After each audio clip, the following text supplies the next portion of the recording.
this has been my trip this time out, so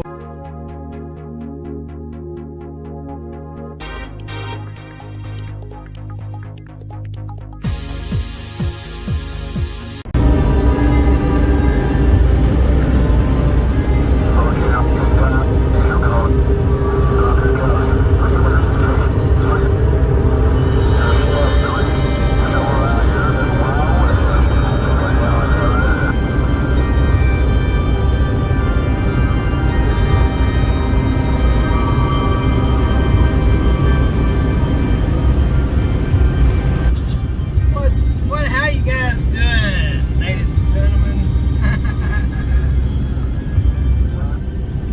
A little bit of scary music going on there. Heading out on the road today. Been home a little over 3 weeks. Probably hauled maybe 3 to 5 loads. I know it's about 5 loads since Thanksgiving. So you're probably saying, well, that's not very many, but no, it's not. It's probably about once a month I go out on a run, and as lovely as that sounds and everything, but it's about that time. The last couple of years I've been on a run hauling styrofoam out to Montana, and then from Montana I'd go down to Idaho and pick up a load and run that out to Taylor, Pennsylvania. And well, I started off right there at the 1, and then I went over here up to St. Louis.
Thought I'd let you guys see that off the front of this old freight shaker. It's 9:18 a.m. Tuesday morning, March the 14th. That'll make Brittany happy that I put all that in there.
Loaded, went down to San Antonio, right there, and then unloaded.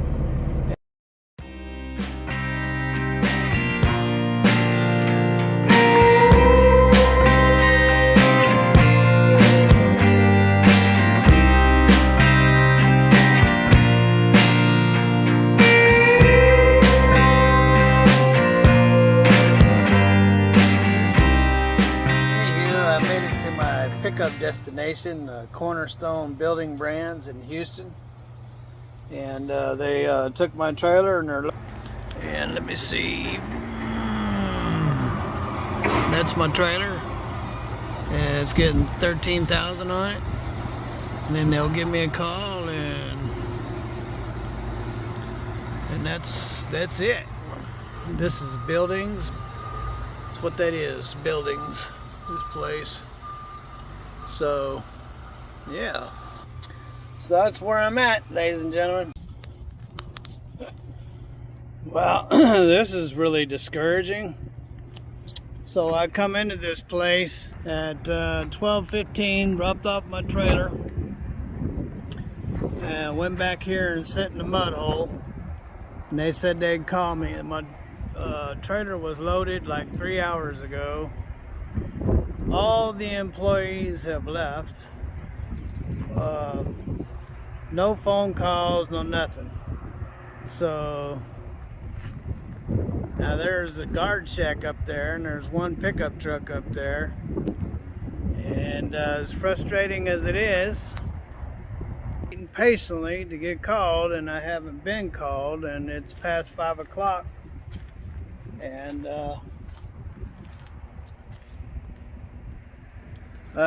it's kind of this kind of stuff very rarely happens, but when it does happen, it ain't right. We have brokers ripping you off for the money that you get on a load, and that's owner operators. I noticed that there's one guy, he's leased on to somebody, and he's still getting paid what you would normally get paid for freight rates, which just goes to show you that the brokers are ripping you off. Freight rates haven't come up and down. The shippers are still paying the same they were this time last year. Brokers are just pocketing the money. And then after you get ripped off by the broker, then you got to come out to a shipper who treats truck drivers like this. So, the life of a truck driver. I wouldn't recommend it to anybody at all. I'm telling you.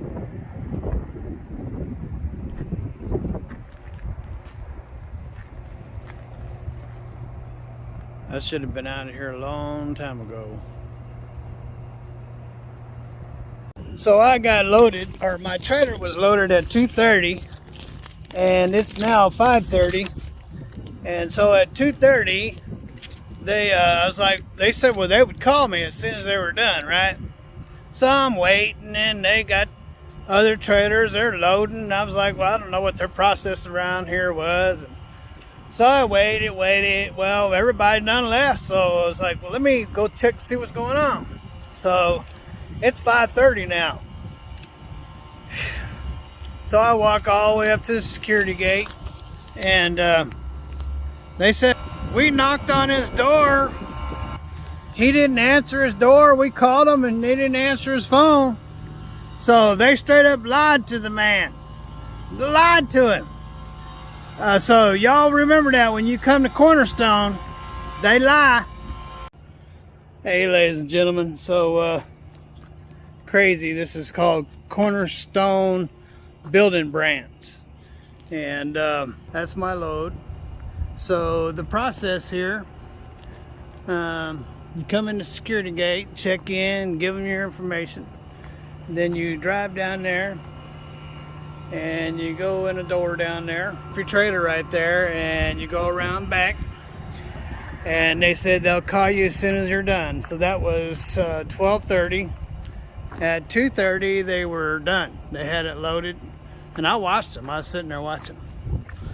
And I waited for them to call me like they said they would do. They'd call me. I'll give them my phone number, said they'd call me. So I waited patiently. That was at 2:30 when they got done loading this up. And they had other trailers, so I thought, oh, well, maybe they have a process where they do all their trailers. So I watched them do all their trailers. 5 o'clock came, and they all headed towards the lunchroom. And the next thing I know, all the cars were gone. And I was like, hey, you know what? I'm going to go find out what's going on. So I go down there and I go to that office that I showed you where the door was, and nobody was there. So I go up to the security guard, and he said, "Oh yeah, they said they beat on your door and called, and that you wouldn't answer." I said, "Well, you know what? That jerks my chain. I don't even understand that. Why would they even lie like that?" So I was like, well, maybe they damaged my trailer or something. So I looked over the trailer, didn't see any damage on it anywhere. The load, it may be within 1,000 pounds of what they said, so looks like I tightened that down pretty good. You can see a little bit of a sway in it. That's fine, ain't gonna hurt it. As long as I don't bend any of that light steel in that box up there. So I got just 2 straps going over that long box because you don't want to crush it, and then I have 2 straps going over that box up in front because I don't want to crush it either. I don't know, it just doesn't make any sense. Again, this is Cornerstone Brand Buildings in Houston, Texas. If you ever come over here to load, beware. Took the load all the way up to that skip right there is where it was early in the morning, and I don't like to drive with the light of the GPS on, so that was early in the morning. Drove on up to right there at the Washington, Oregon border, which was right out of Hermiston,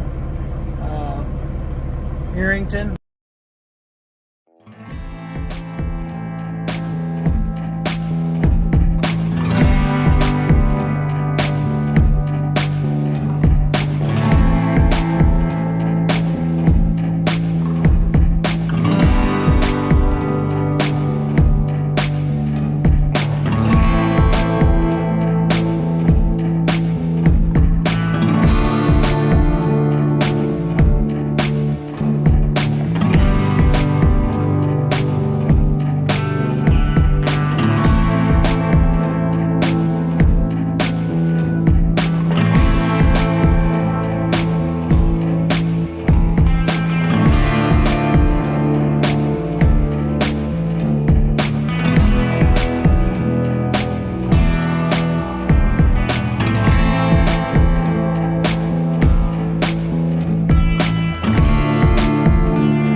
Back down to Burley, Idaho, picked up a load.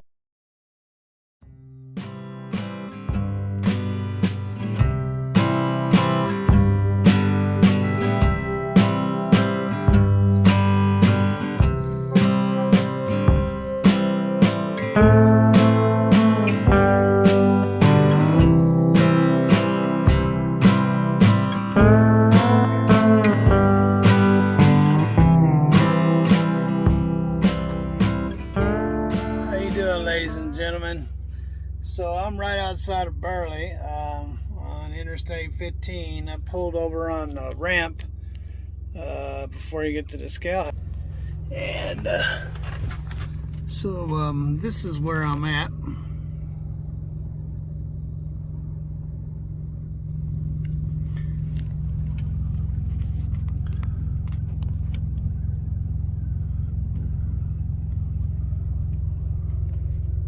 It's a little windy, expecting some rain.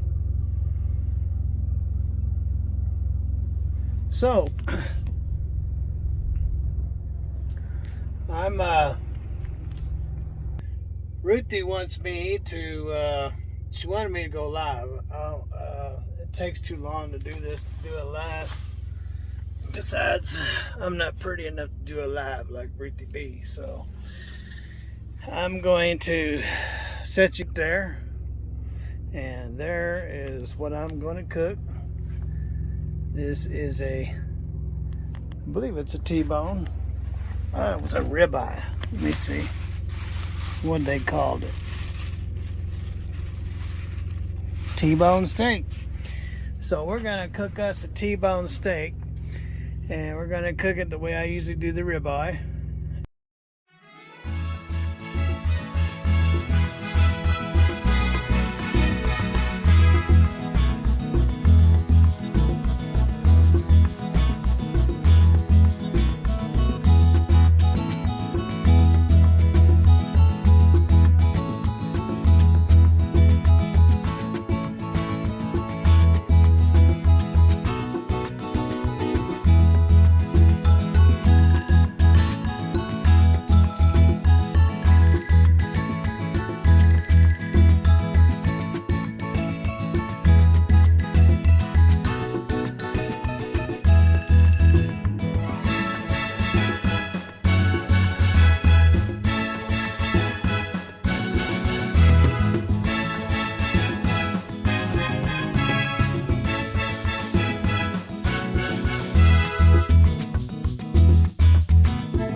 And I took it up over to Platte, an Amish community. I took a load to the Amish community there in Platte.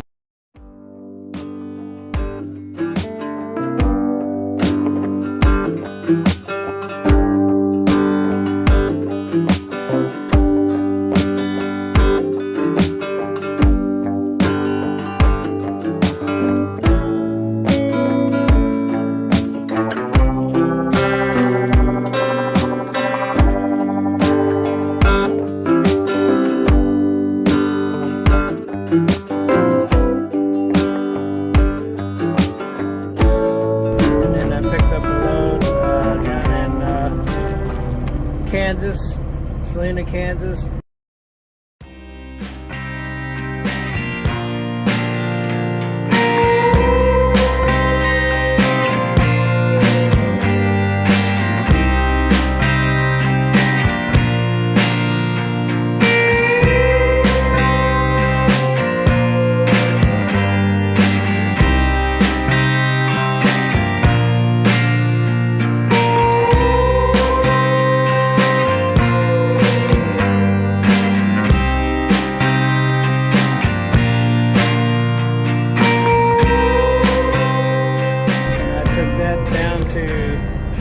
Florida, right outside of Ocala in Riddick, Florida.